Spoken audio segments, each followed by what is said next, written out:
ஆண்டவராகிய இயேசு கிறிஸ்துவின் நாமத்தில் வாழ்த்துக்கள். இந்த நாளிலும் 1 பேதுரு 2 பேதுரு என்று 2 நிருபங்கள் 2 கடிதங்கள் வேதத்திலே காணப்படுகின்றன.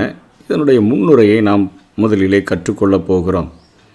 இந்த 1 பேதுரு 2 பேதுரு 2 கடிதங்களையும் எழுதினவர் பேதுரு. அவருடைய இன்னொரு பெயர் சீமோன்.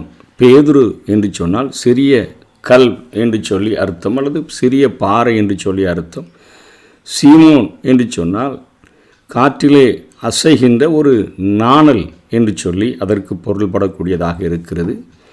கேபா என்ற ஒரு பெயரும் அவருக்கு உண்டு. இதை 1 கொரிந்தியர் 9வது அதிகாரம் 5வது வசனத்திலே பவுல் எடுத்து பேசுகிறதை நாம் பார்க்க முடியும். இவருடைய தகப்பன் பெயர் யோனா.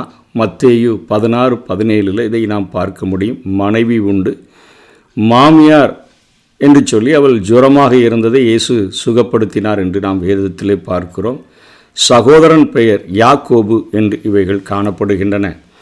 இந்த நிருபத்தை பேதுரு கிபி 62 64க்குள்ளாக அவர் எழுதி முடித்தார். இந்த முதல் கடிதத்திலே 5 அதிகாரங்கள் காணப்படுகின்றன. வசனங்கள் 105 வசனங்கள் இருக்கின்றன. கிறிஸ்தவம் இனிமையான ஒரு சுதந்திரம்தான்.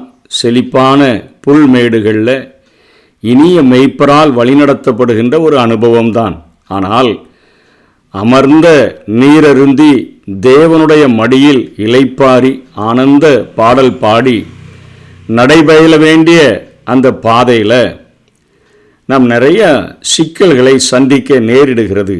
காரணம் என்ன? ஒரு எதிரியினுடைய அந்த குரூர கண்கள் எப்பொழுதும் நம்மை குத்தி பிளக்குகிறதற்கு தருணம் தேடி அலைகின்றபடியினால்தான் அநேக சிக்கல்களை இந்த மண்ணிலே நாம் சந்திக்கின்றோம்.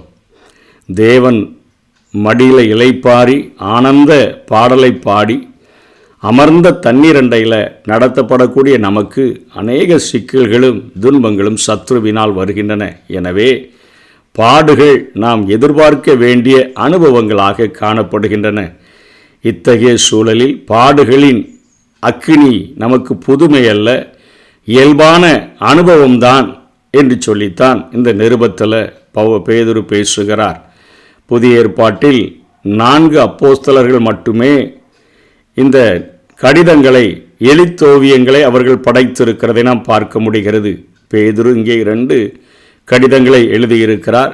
யோவான் எழுதின சுவிசேஷம், அதனைத் தொடர்ந்து 1 யோவான் 2 யோவான் 3 யோவான் என்கிற 3 கடிதங்கள், அதனைத் தொடர்ந்து வெளிப்படுத்தின விசேஷத்தை யோவான் எழுதியிருக்கிறார். மத்தேயு எழுதின சுவிசேஷத்தை நாம் பார்க்கிறோம். பவுலப்போஸ்தலன் 13 நிருபங்களை எழுதியிருக்கிறார்.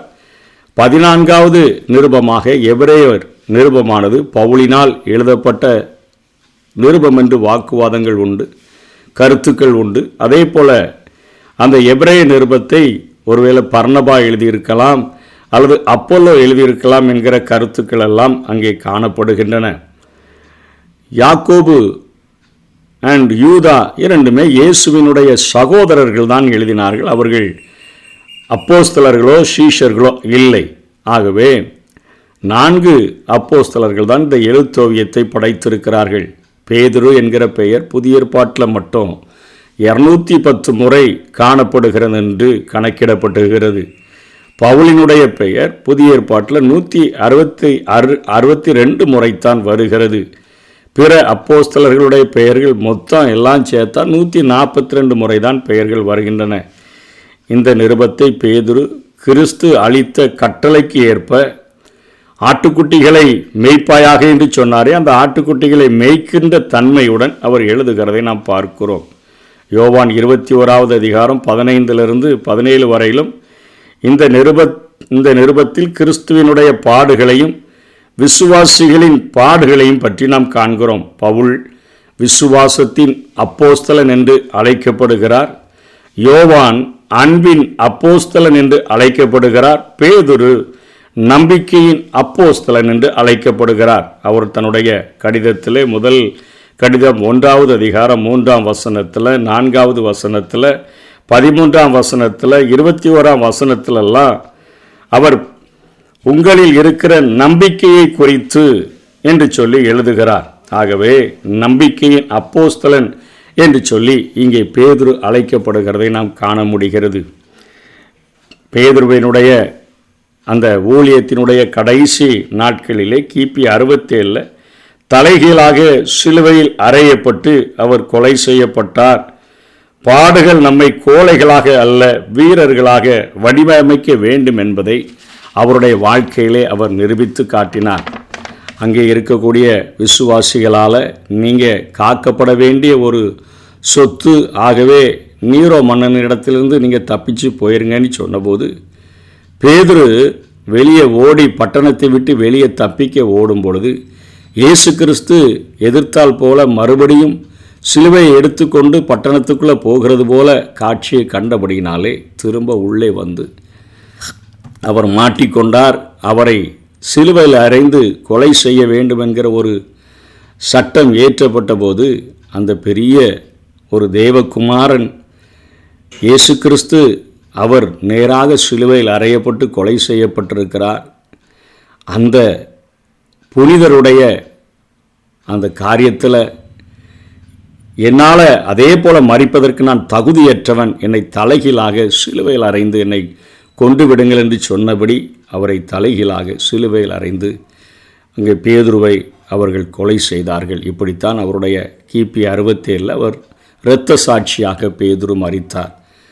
பவுலப்போஸ்தலனும் இரத்த சாட்சியாகத்தான் மரித்தார். யாக்கோபு பட்டயத்தால் வெட்டப்பட்டு மரித்தான். இப்படி யோவானுடைய காரியங்கள் தெரியவில்லை.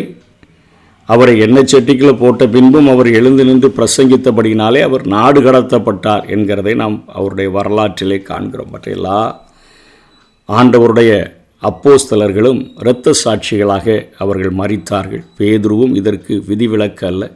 பேதுரு அருமையாக 2 கடிதங்களை தந்திருக்கிறார். அவைகளை நாளைய தினத்திலிருந்து நாம் கற்றுக்கொள்வோம். கர்த்தர் தாமே நம்மை ஆசீர்வதிப்பாராக. ஆமென்.